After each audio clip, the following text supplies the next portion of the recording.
Class 10th NCERT maths chapter 5 exercise 5.1 question number 1। देखो हमें ये चार स्टेटमेंट्स गिवन है। इन चार स्टेटमेंट्स में हमें लिस्ट ऑफ नंबर दिए हुए हैं लैंग्वेज की फॉर्म में, और हमें बताना है इनमें से कौन से list of numbers AP form कर रहे हैं और क्यों। ठीक है, तो सबसे पहले फर्स्ट देखते हैं हम। फर्स्ट क्या कहता है, the taxi fare after each kilometre when the fair is ₹15 for first kilometre and ₹8 for additional kilometre. तो हमें ये बताना है कि जो टैक्सी फेयर हर किलोमीटर के बाद मेरा बन रहा है, क्या वो एपी में है या नहीं है।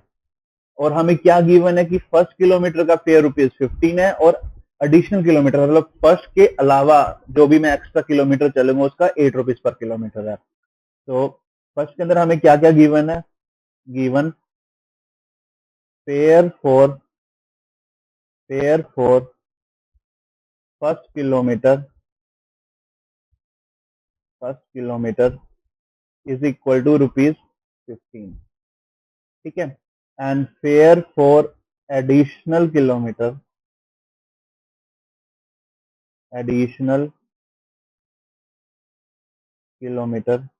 Is equal to ₹8। ठीक है, इतना। तो हमसे फेयर पूछा गया है कि जो हर किलोमीटर के बाद फेयर आएगा वो क्या एपी फॉर्म कर रहा है या नहीं। तो देखते हैं, फेयर आफ्टर फर्स्ट किलोमीटर, तो ये तो यही बनेगा जो फर्स्ट किलोमीटर का फेयर है। कितना बनेगा, ₹15। फेयर आफ्टर 2 किलोमीटर, अब देखो 2 किलोमीटर के लिए मैंने पहला तो 1 किलोमीटर एक ट्रैवल करा, इसको करने के लिए ₹15 लगे, उसके अलावा एक एक्स्ट्रा कर रहा हूँ तो उसके लिए कितने लगेंगे, ₹8 एक्स्ट्रा। तो हमारे पास क्या आ जाएगा, ₹15 प्लस 8 दैट इज ₹23। ठीक है, सिमिलर वे में फेयर आफ्टर 3 किलोमीटर क्या हो जाएगा, 1 किलोमीटर तो स्टार्टिंग वाला चला उसके ₹15, 2 किलोमीटर एक्स्ट्रा चले तो उसका पर किलोमीटर का क्या रेट है, ₹8। तो हमारे पास क्या आएगा इसका, ₹15 प्लस 2 × 8, तो ये कितना बन गया, ₹31। सिमिलर वे में फेयर आफ्टर 4 किलोमीटर क्या बनेगा, ₹39 एंड सो ऑन। यही ऐसे बनता रहेगा continuous.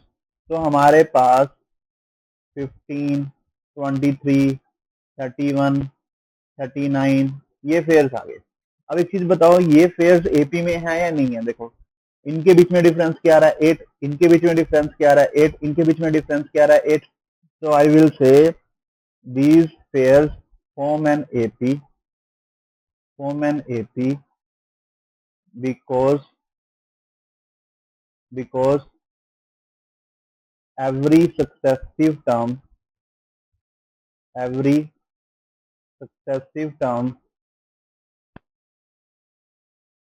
is 8 more than the preceding term, 8 more than the preceding term। Clear है। अब देखते हैं सेकेंड वाला पार्ट। ठीक है, सेकेंड पार्ट में हमें क्या गिवन था, देखो the amount of present air present in a cylinder when a vacuum pump removes 1/4 of the air remaining in a cylinder at a time। मतलब ये कह रहा है कि अगर मान लो मेरे पास स्टार्टिंग में V वॉल्यूम है तो मैं 1/4 रिमूव करे जा रहा हूँ हर एक पंपिंग में। ठीक है, तो अगर 1/4 रिमूव कर दी तो कितनी बच गई, फिर से 1/4 रिमूव कर दी जो बची हुई है, फिर से 1/4 रिमूव कर दी तो हमारे पास कितनी बच रही है। वो जो हमारे पास वॉल्यूम्स की सीरीज आ रही है, लिस्ट आ रही है, क्या वो एपी में है या नहीं है, ये चीज हमें पूछता है। ठीक है, तो let's say the volume of cylinder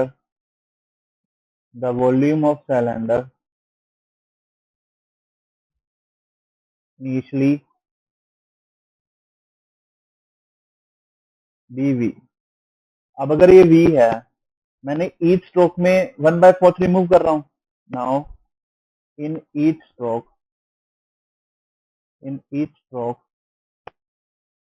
vacuum removes 1/4 of air remaining in cylinder at a time. तो अगर इनिशियली वॉल्यूम V है, सेकेंड टाइम कितनी बन जाएगी? V का 1/4 रिमूव कर रहा हूं तो V माइनस V/4 बन गई, ये बनेगा। फिर उसके बाद कितनी बन जाएगी? V माइनस, अब देखो मेरे पास इसका क्या बन रहा है, ये बच जाएगा। देखो एक सेकेंड, मैंने इसको ये हटाया, मेरे पास देख, बोल क्या रहे हैं हम कि मेरे पास पहले V थी, मैंने 1/4 इसका रिमूव कर दिया, अब मेरे पास ये बच गया। अब मैं इसका 1/4 इसमें से रिमूव करूंगा तो V minus V/4 minus of 1/4 V minus V/4, ये ऐसी सीरीज बनेगी। तो ये हमारे पास क्या बन रहा है? V 3V/4, ये क्या बनेगा? 3V/4 का whole square.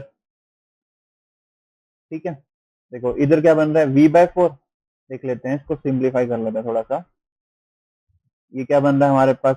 V 3V/4 minus 1/4 into 3V/4, ये बना। तो 3V/4 मैंने कॉमन ले लिया, तो ये मेरे पास क्या आ गया? V 3V/4 3/4 स्क्वायर V, ये बन रहा है। तो ये ऐसे ही कंटिन्यू चल रहेगा, 3/4 क्यूब V ऐसे रहेगा, so on and so on। अब बताओ क्या इधर डिफरेंस सेम है? इधर क्या आ रहा है डिफरेंस? माइनस V/4, इधर 9/4 माइनस 3/4 आ रहा है, तो डिफरेंस तो सेम नहीं है। अगर डिफरेंस सेम नहीं है तो मैं बोल सकता हूँ जो ये सीरीज है ये एपी में नहीं है। तो we will say thus the list of numbers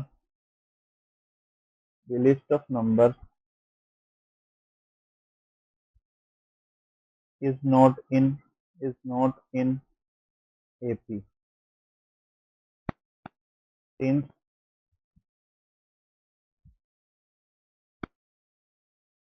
series do not have the same difference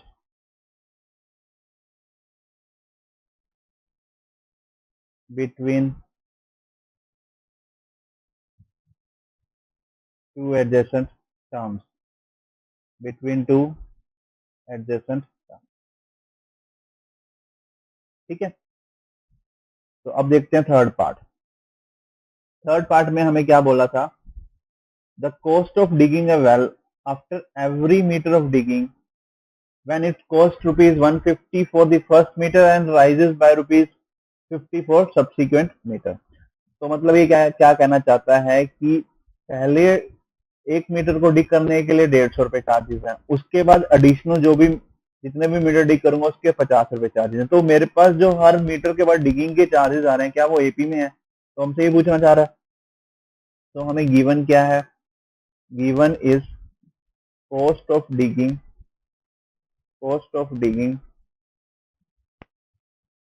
for first kilometre, ये कितनी है? Rupees 150, and cost of digging additional kilometre, ये कितनी गिवन है हमें? रुपीज 50। ठीक है, तो अब देखते हैं कि जो हर किलोमीटर के बाद डिगिंग की कॉस्ट आ रही है वो क्या आ रही है। तो cost of digging after 1 kilometre, ये कितनी आएगी? 150 रुपये। 2 किलोमीटर के बाद, देखो 1 किलोमीटर के लिए तो 150 लगे हैं, अब मैं एडिशनल 1 किलोमीटर कर रहा हूँ तो उसके क्या चार्जेस थे? 50, तो मेरे पास क्या आ जाएगा?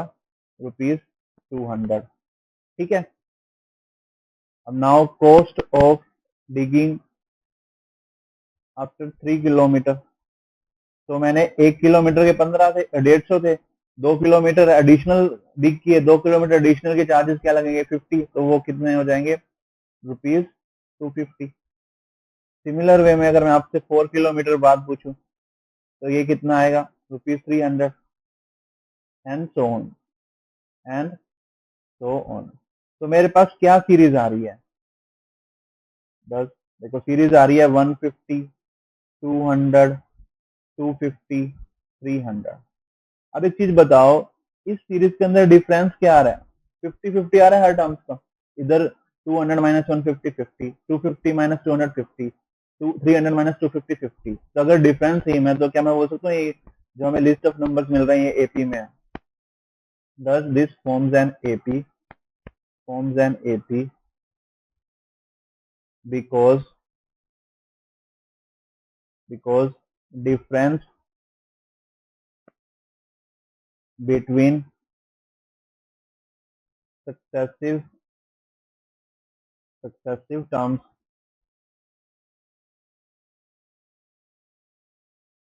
and preceding terms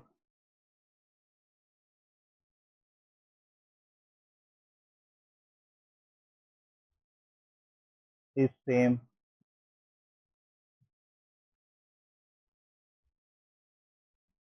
ठीक है, अब देखते हैं फोर्थ पार्ट। ठीक है, फोर्थ पार्ट हमारे पास क्या गिवन है?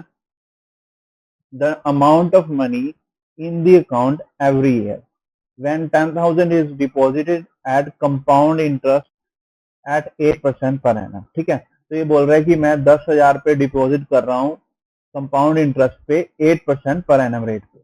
तो हर साल बाद जो अमाउंट होगी क्या वो एपी में होगी? ये हमसे पूछना चाह रहे हैं। ठीक है, तो अब देखते हैं हमने स्टार्टिंग में कितना डिपॉजिट किया? 10,000। तो can I write it as कि given in starting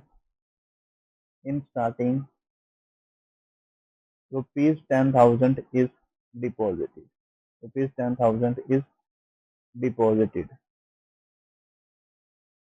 at compound interest on rate 8% annually। ठीक है, तो ये हमें रेट दे रखा है और ये हमें प्रिंसिपल अमाउंट दे रखी है। तो अब एक चीज बताओ, अगर मैं पी अमाउंट को R% कंपाउंड इंटरेस्ट पे एन ईयर्स के लिए डिपॉजिट करता हूं तो मेरे पास अमाउंट क्या आती है? Now as we know that if rupees P is deposited at R% compound interest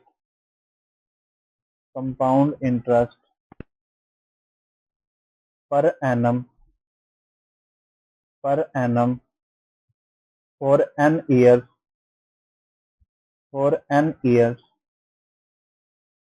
the amount of money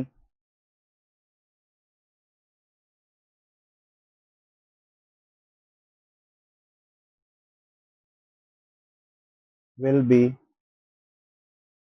तो n ईयर के बाद कितनी अमाउंट बन जाएगी? P into 1 plus R by 100 whole raise to power n, ये बन रही है। तो अगर हमने हमारे इस गिवन केस के अंदर R क्या है? 8। Now for given question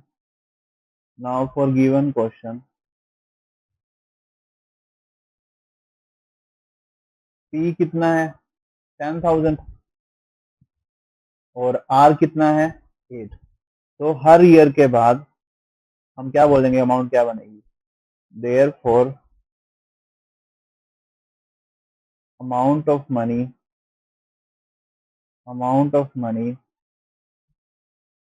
after each year will be.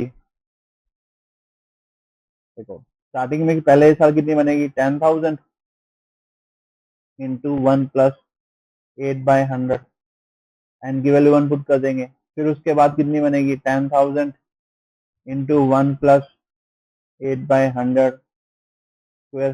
2 साल बाद यानी कि एन की वैल्यू 2 हो जाएगी। सिमिलर वे में 10,000 into 1 plus 8/100 raise to power 3, n की वैल्यू 3 पुट कर देंगे एंड सो ऑन। तो अब अगर देखो इनमें कॉमन डिफरेंस कुछ आ रहा है, सेम आ रहा है क्या? इधर तो नहीं आ रहा, इधर भी नहीं आ रहा. So can I say this list of numbers are not in AP? So we will say clearly the terms of this series, the terms of this series do not have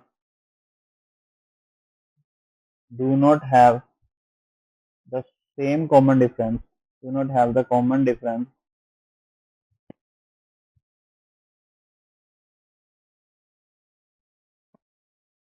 between them. Therefore, this is not an AP. This is not an AP. Clear है?